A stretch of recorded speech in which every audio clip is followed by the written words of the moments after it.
Hello, everybody. Today I'm talking about Venus in Gemini from 5th to 30th of May 2023.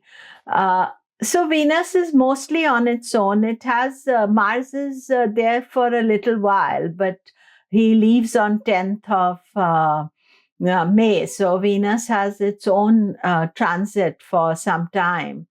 But this is an important one because after this, Venus goes into Cancer and Leo, where it's going to retrograde and stay for a long time. So, in a way, this is the last of Venus's normal transits for some time. So, let us explore.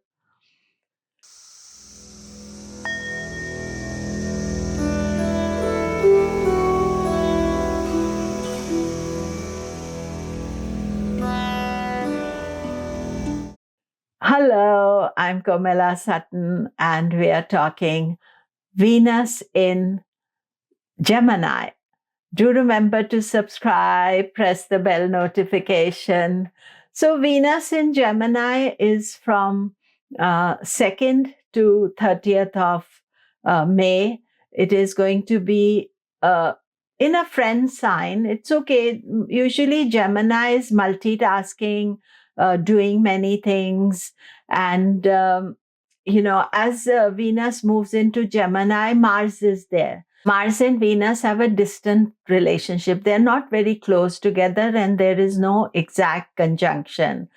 Mars is going to leave Gemini on 10th of May, so then Venus is on its own. But what happens is that after 15th of May, Sun comes into Taurus. So then Venus is stuck between Mars and Sun. This is called a papakartari yoga. That means there's a malefic on the second sign from Venus in Cancer and a malefic in Taurus in the 12th sign from it. So it's almost as if it's not able to do anything, and it can feel stuck and not moving. And secondly, this is a very important time for Venus because Venus is in Gemini, and on 30th of May, when it goes into Cancer, it is going to have a long transit between Cancer and Leo.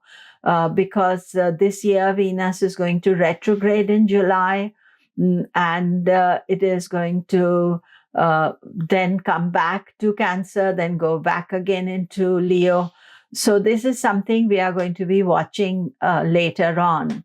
But right now, the thing is this, that Venus is no longer in Taurus, and it is moved into Gemini.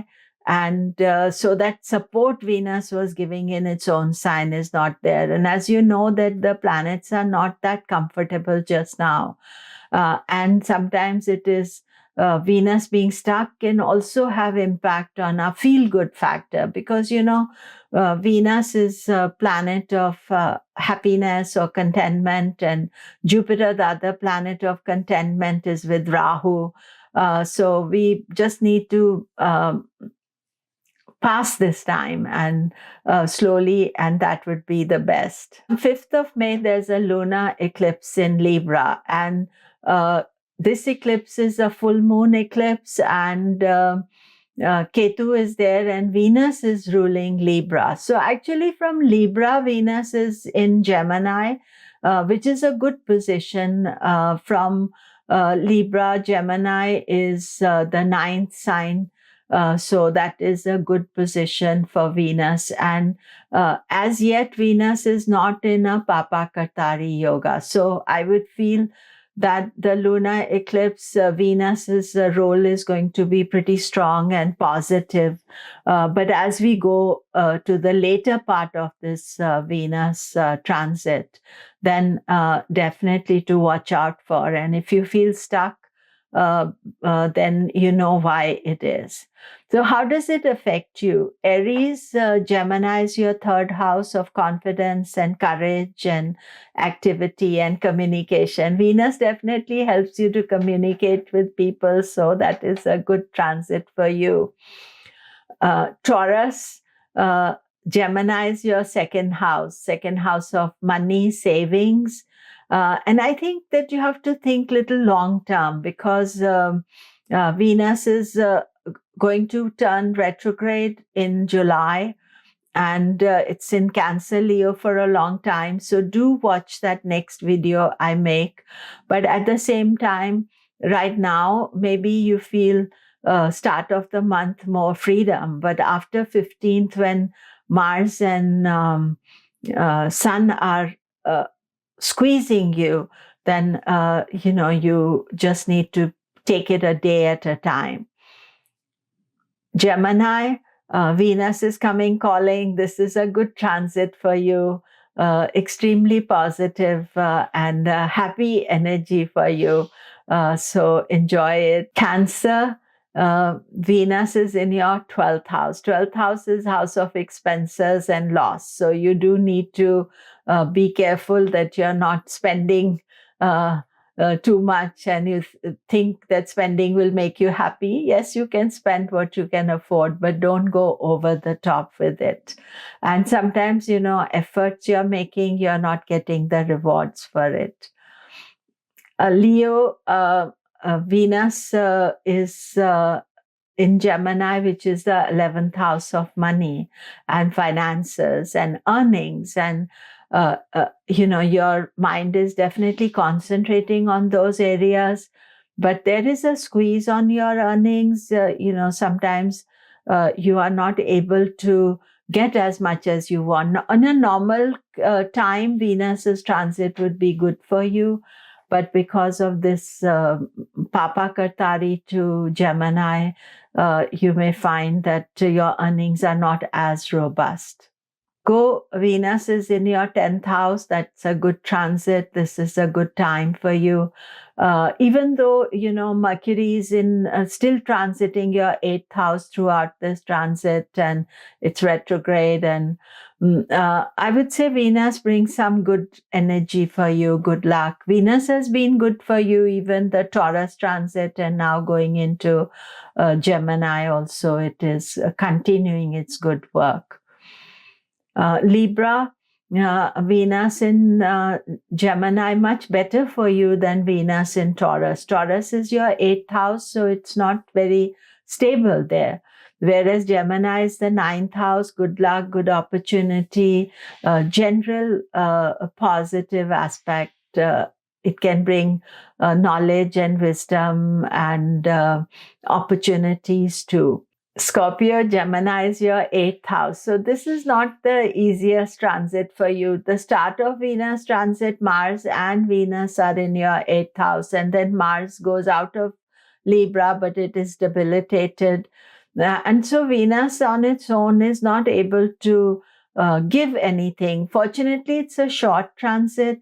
It is going to change by 30th of May. So you take care. Also, Venus rules marriage relationships for you. So partners may feel unsteady or unstable, and so you could provide them with support.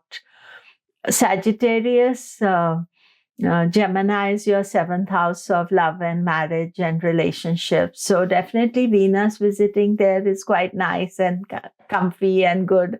And Venus has gone out of the 6th house, so that is better for you as well. Capricorn, Gemini is your 6th house. So Venus in Gemini is not always the best transit. Also, Venus is the excellent planet for you. And so it's not really giving you any good results. It's not able to deliver anything. So wait it out, and then Venus is going to Cancer, which will be opposite your ascendant at the end of this month. Aquarius, Venus is excellent planet for you. It's in your 5th house, so much easier for you. You see, the different signs ruled by Saturn, Capricorn experiences this transit as a challenge, whereas for you, Venus is bringing opportunity, ideas, fun, creative energy as well. Children can be important if you have children. So I feel that this is really a lightness for you after that you are experiencing Saturn, not after, but because you have been experiencing the Saturn influence. Pisces, Venus is transiting your fourth house, home, happiness. I would say fourth house is just generally you feel quite okay, happy, even though whatever the circumstances are, whatever is happening, you're quite comfortable with it. And it's a short transit for you. You are just being overly careful. So that is it for today. Do remember to subscribe, press the bell notification. Thank you.